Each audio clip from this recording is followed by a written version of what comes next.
दुष्ट जादूगर, तू फिर से आ गया। आज तो मेरे हाथों से नहीं बच पाएगा।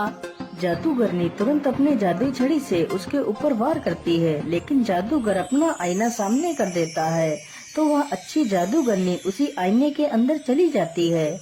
ओ दुष्ट जादूगर, मुझे यहाँ से बाहर निकाल।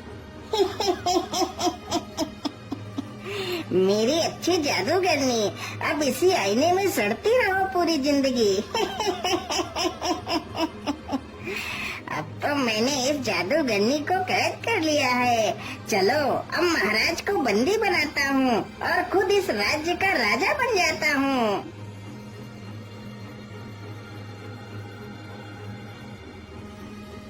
महाराज, पेश करता हूँ दुनिया का सबसे अद्भुत आईना। इसमें आप अपने आप को देखकर यह जान सकते हैं कि आप कितने शक्तिशाली हैं महाराज।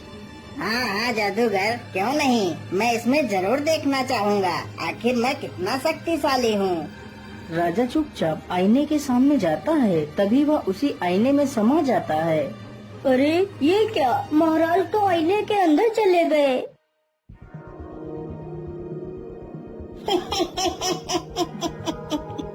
ध्यान से सुनो मेरे दरबारियों, आज से तुम्हारा राजा मैं हूँ। अरे दुष्ट जादूगर, हम तुझे जिंदा नहीं छोड़ेंगे।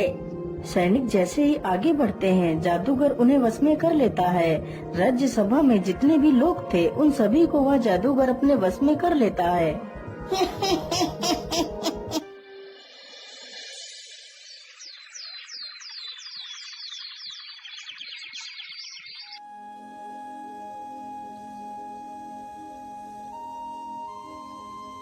बेटा, तुम रोज रोज ऐसे कब तक भटकते रहोगे? मेरी मानो तो तुम्हें महाराज के पास जाना चाहिए। वह तुम्हें जरूर किसी नौकरी पर रख लेंगे। वह बहुत दयालु हैं। हाँ माँ, आप बिल्कुल ठीक कहती हो। आज मैं महाराज के पास ही चला जाता हूँ। इतना सोचकर रमेश एक पोटली में खाना बांधता है और राजा से मिलने के लिए निकल पड़ता है।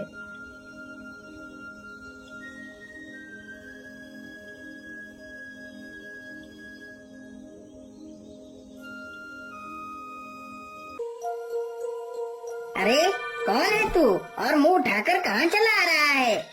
मेरा नाम रमेश है और मैं महाराज से मिलने के लिए आया हूँ। महाराज से मिलने? लेकिन उनसे मिलने के लिए तो तुम्हें इस आईने के अंदर जाना पड़ेगा। लेकिन मैं कुछ समझा नहीं, आप क्या कहना चाहते हैं? मैं यही कहना चाहता हूँ कि मैंने तुम्हारे महाराज को बंदी बना लिया है और अब मैं खुद इस राज्य का राजा बन गया हूँ। वैसे तो मैं एक जादूगर हूँ। अरे दुष्ट जादूगर, तू मेरे महाराज को छोड़ दे, नहीं तो मैं तुझे जिंदा नहीं छोड़ूंगा। बेचारा रमेश जैसे ही उस पर प्रहार करने के लिए आगे बढ़ता है, तभी वह जादूगर तुरंत ही अपने आईने को रमेश के सामने कर देता है, तो रमेश भी उसी आईने में समा जाता है। अरे ये मैं कौन सी दुनिया में आ गया? लेकिन यहाँ पर तो कोई भी नहीं दिखाई दे रहा है। आखिर महाराज कहाँ पर हो सकते हैं? चलो सीधे ही चलता हूँ।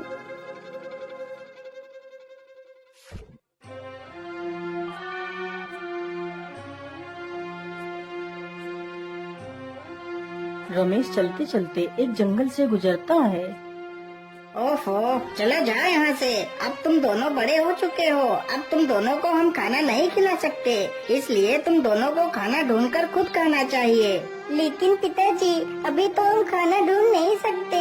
कुछ दिनों के लिए हमें और रुक जाने दीजिए। लेकिन कौवा जान चुका था कि उसके दोनों बच्चे अब खुद पर निर्भर होने के काबिल हो चुके हैं, इसलिए कौवा अब उन दोनों बच्चों को अपने ऊपर निर्भर नहीं रखना चाहता था।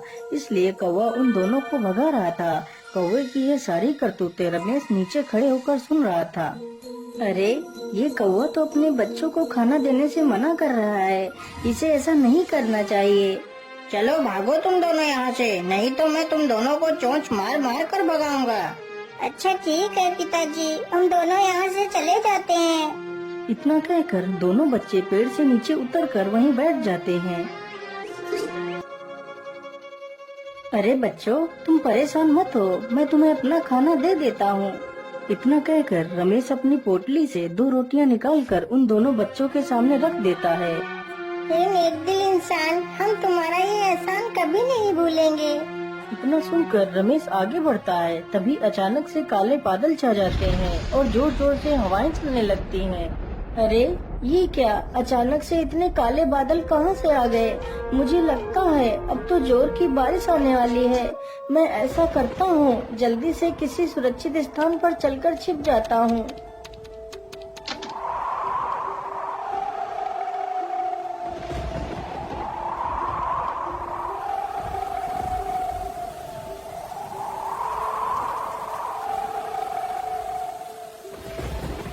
अरे उधर तो एक झोपड़ी है, चलो जल्दी से उस झोपड़ी में चलकर छिप जाता हूँ।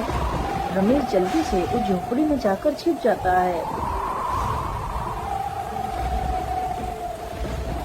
ओहो, आज तो मैं कितना थक गया हूँ। मैं ऐसा करता हूँ, इसी स्थान पर थोड़ा सा आराम कर लेता हूँ। इतना कहकर वह जमीन पर लेट जाता है और सो जाता है।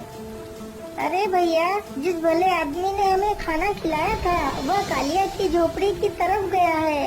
अगर कालिया आ गया तो उस भले आदमी को वो नुकसान पहुंचा सकता है। हमें जल्दी ही उस झोपड़ी में चलना चाहिए। इतना कहकर वे दोनों झोपड़ी की तरफ निकल पड़ते हैं। वह झोपड़ी एक सर्प की थी। अरे यह मेरे घर में कौन सो रहा है? इसकी इतनी हिम्मत कि मेरे घर में सोए। मैं इसे जिंदा नहीं छोड़ूंगा। इतना कहकर वह सर्प उसे डसने के लिए आगे बढ़ता है।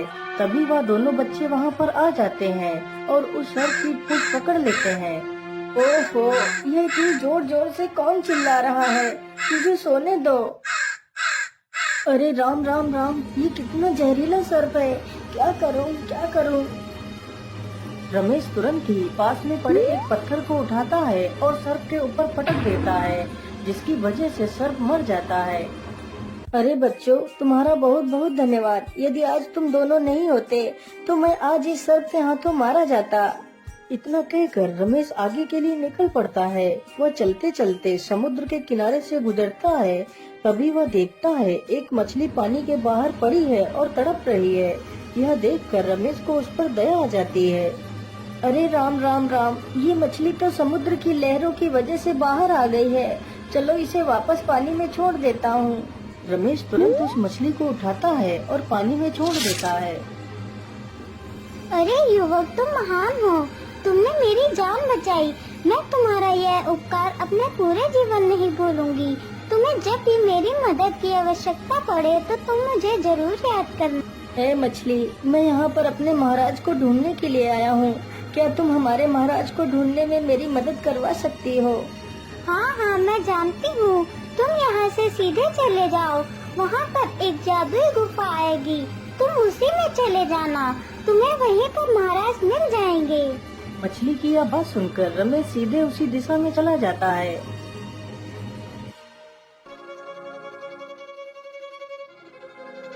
मुझे लगता है यह वही गुफा है जिसकी बात वह मछली कर रही थी। चलो इसके अंदर चलता हूँ। रमेश गुफा के अंदर चला जाता है तो देखता है गुफा में कई सारे लोग बंदी हैं, जिसमें वह अच्छी जादूगरनी भी शामिल थी। महाराज, आप तो इस पिंजरे में बंद हैं। मैं आपको यहाँ से कैसे आजाद कराऊं?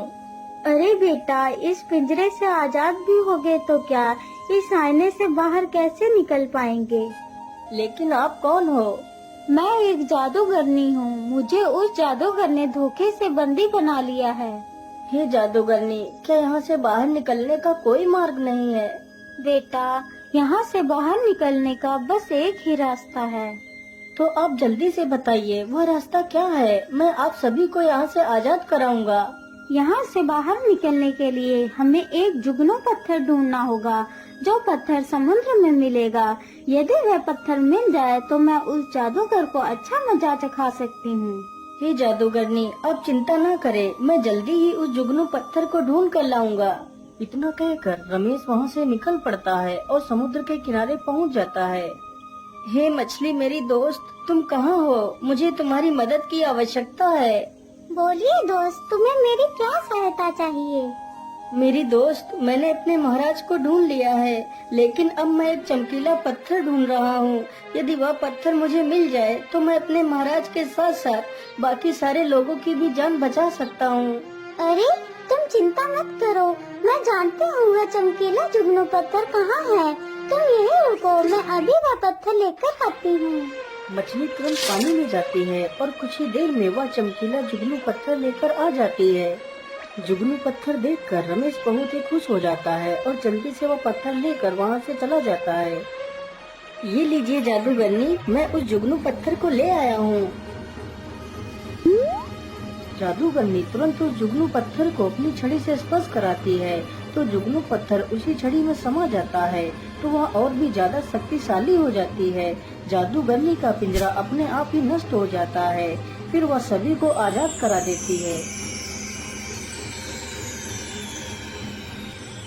अरे जादूगरनी, हम यहाँ से आजाद तो हो गए, लेकिन हम यहाँ से बाहर कैसे निकलेंगे? महाराज, यह एक जादुई नगरी है। यहाँ से बाहर जाने के लिए हमें उस अनोखे झरने के पास चलना होगा। सारे लोग जल्दी ही उस झरने के पास जाते हैं।